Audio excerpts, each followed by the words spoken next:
Hello friends, आज के हम इस वीडियो में जीएसटी फाइल करना सीखेंगे। सबसे पहले मैं आप लोगों को बता दूं कि जीएसटी फाइल करने के 2 स्टेप होते हैं। सबसे पहला स्टेप का नाम होता है GSTR1। बिना GSTR1 फाइल किए हुए आप इसका दूसरे स्टेप मतलब कि GSTR3B को फाइल नहीं कर सकते हो। मैं बिल्कुल सिंपल स्टेप में आप लोगों को बताऊंगा कि GSTR1 कैसे फाइल करते हैं। ठीक है, तो सबसे पहले आप लोग क्या करोगे, अपना GST लॉगिन कर लोगे। यहाँ पे गूगल में लिखोगे GST लॉगिन। ठीक है, उसके बाद जो गवर्नमेंट की जो ऑफिशियल वेबसाइट है उस पर जाना है आप लोगों को। सबसे पहले आप लोग यहाँ पे यूजर आईडी और पासवर्ड डाल के उसके बाद यहाँ पे कैप्चर डालेंगे, उसके बाद लॉगिन कर देंगे। जैसे ही आप लोगों का ये लॉगिन हो जाएगा तुरंत यहाँ पे एक डैशबोर्ड शो होगा। ठीक है, जिस भी मंथ का यहाँ पे GSTR फाइल हो जाता है ना, तो देखो यहाँ पे ग्रीन हो जाता है। देखो 2 स्टेप होता है ना, देखो GSTR1 और GSTR3B 2 स्टेप होते हैं। पहले इसको फाइल करना होता है, उसके बाद इसको फाइल करना होता है। मेरा जो है अभी मार्च तक पूरा क्लियर है। उसके बाद यहाँ पे मैं अप्रैल का फाइल करना चाहता हूँ, तो मैं क्या करूंगा, यहाँ पे आता है रिटर्न डैशबोर्ड। इस पे आप लोग क्लिक करना है। क्लिक करने के बाद आपसे पूछा जाएगा किस मंथ का फाइल करना चाहते हो, तो यहाँ मुझे अप्रैल का फाइल करना है। ठीक है, तो मैंने यहाँ पे अप्रैल क्लिक कर दिया और सर्च बटन पे क्लिक कर दिया। ठीक है, जैसे आप नीचे ड्रैग डाउन करोगे यहाँ पे 4 स्टेप होते हैं। यहाँ पे हमें क्या होता है, 2 स्टेप फिल करना होता है। पहला स्टेप ये होता है हमारा GSTR1 और उसके बाद दूसरा GSTR3B। ये जो होते हैं दोनों ये ऑटो ड्राफ्ट होते हैं, मतलब अपना आप ही इसके अंदर फिल हो जाता है। लिखा हुआ भी देखो ऑटो ड्राफ्टेड और ऑटो ड्राफ्टेड लिखा हुआ है ना, इसमें हमें कुछ करने की जरूरत नहीं होती है। तो सबसे पहले GSTR1 करेंगे, तभी ये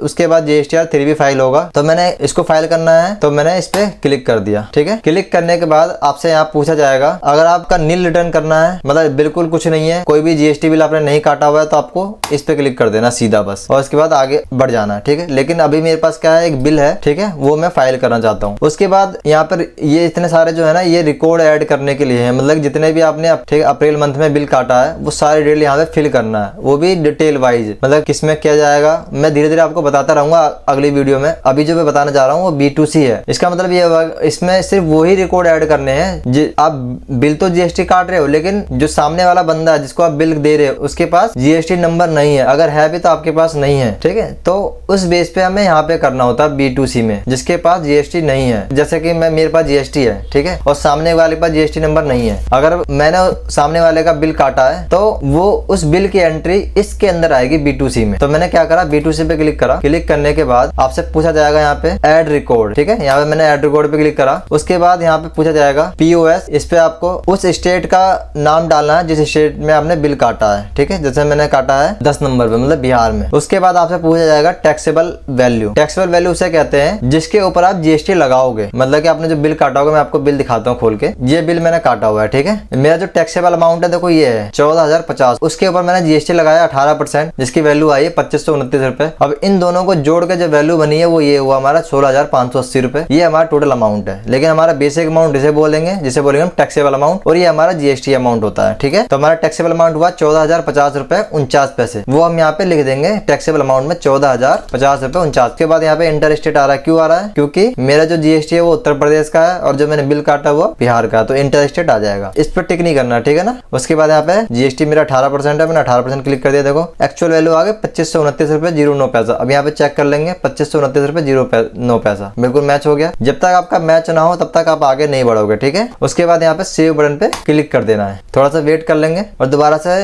अब बैक जाएंगे। अब हम चेक करेंगे कि रिकॉर्ड ऐड हो चुका है। देखो यहाँ पे रिकॉर्ड ऐड हो चुका है, इसके अंदर एक बिल की एंट्री और हो चुकी है। ऐसे ही अगर और भी आपके पास है, सब में आप ऐड रिकॉर्ड करोगे और सेव करते चलोगे। जितने भी हैं आपके पास विदाउट GST नंबर के, वो यहाँ पे ऐड करते जाओगे। ठीक है, मेरे पास एक ही है तो मैंने अभी एक ही ऐड किया। उसके बाद फिर से हम बैक जाएंगे। अगर आपको कुछ एडिट वगैरह करना गलत हो गया हो तो दोबारा देखो इस पे क्लिक करेंगे। ठीक है, एडिट करने का ऑप्शन ही है और डिलीट करने का ऑप्शन ही है। मुझे कुछ नहीं करना है इनमें से, बैक जाऊंगा। उसके बाद आप क्या करोगे, यहाँ पे ये जरूरी होता है डॉक्यूमेंट इशू। इसमें वो जितने भी आपने बिल काटे हैं ना उसकी यहाँ पे एंट्री होनी चाहिए। आपने किस नंबर का बिल काटा, क्या काटा, और इसकी डिटेल यहाँ पे एंट्री होती है। ठीक है, तो मैंने यहाँ पे क्लिक करा। उसके बाद मैंने क्या किया, सबसे पहले वाला मेरा था इनवॉइस वाला। ठीक है, तो मैंने क्या किया, यहाँ पे ऐड डॉक्यूमेंट पे क्लिक करा। उसके बाद यहाँ पे क्या करेंगे, बिल का नंबर डालेंगे। तो मेरा बिल का जो नंबर है वो है मेरा ये, इसको कॉपी कर लिया मैंने, ये मैंने पेस्ट मार दिया। मेरे पास एक ही बिल है तो फ्रॉम भी वही आएगा, टू भी वही आएगा। ठीक है, टोटल मैंने कितना नंबर डॉक्यूमेंट काटा है, एक ही नंबर। अगर कोई तुमने कैंसिल किया हो इन दोनों के बीच में तो यहाँ पे उसका क्वांटिटी आ जाएगा। ठीक है, उसके बाद क्या करेंगे, हम इसको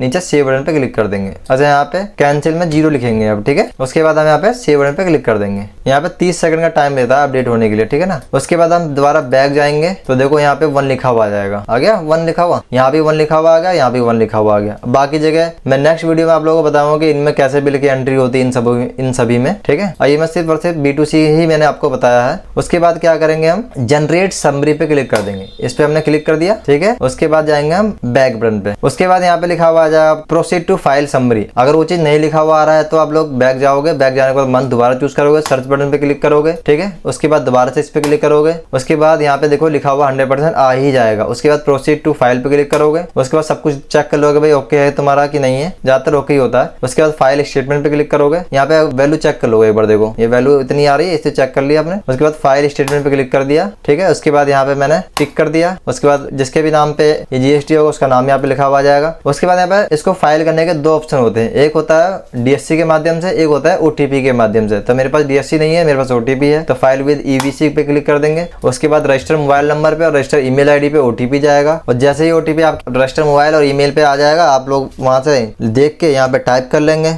ठीक है। उसके बाद वेरीफाई बटन पे क्लिक कर दोगे। अब आपका ये पूरा GSTR1 जो है फाइल हो चुका है। अब जैसे आप यहाँ पे बैक बटन पे क्लिक करोगे ना, देखो यहाँ पे लिखा हुआ भी आ जाएगा। और बैक जाओगे और यहाँ से बैक जाओगे तो यहाँ पे देखो दोबारा सर्च मारोगे आप यहाँ पे अप्रैल और सर्च बटन पे क्लिक करोगे, देखो यहाँ पे लिखा हुआ आ जाएगा फील्ड, ठीक है। अब ये फील्ड हो चुका है। आपने 11 तारीख से पहले फील्ड करना ही करना है हर हालत में। अगर नहीं करते हो तो पेनल्टी लगती है नेक्स्ट मंथ, ठीक है। इसलिए कोशिश करना है कि 11 से पहले हो जाए। ये फाइल हो चुका है। अब जो अगली वीडियो में आप लोगों को बताऊंगा कि GSTR3 कैसे फाइल कर। इसमें कुछ नहीं होता है, मेन जो होता है ना काम वो GSTR1 में ही होता है। GSTR3 भी GSTR1 के बिहाफ पे ही होता है। अगर आपका GSTR1 प्रॉपर एंट्री है इसके अंदर तो GSTR3 में कोई भी दिक्कत नहीं आती। इसमें कुछ करना ही नहीं होता है, बस सिर्फ और सिर्फ आगे कंटिन्यू करना पड़ता है बस। इसका ड्यू डेट होता है हर महीने के 20 तारीख में, करना ही करना है हर हालत में। नहीं करोगे तो पेनल्टी लगेगी नेक्स्ट मंथ, ठीक है दोस्तों। इस वीडियो में इतना ही। मैं अगली वीडियो में आपको GSTR3 भी फाइल करना सिखाऊंगा बिल्कुल सिंपल तरीके में, ठीक है दोस्तों। मिलते हैं अगली वीडियो में, तब तक के लिए बाय।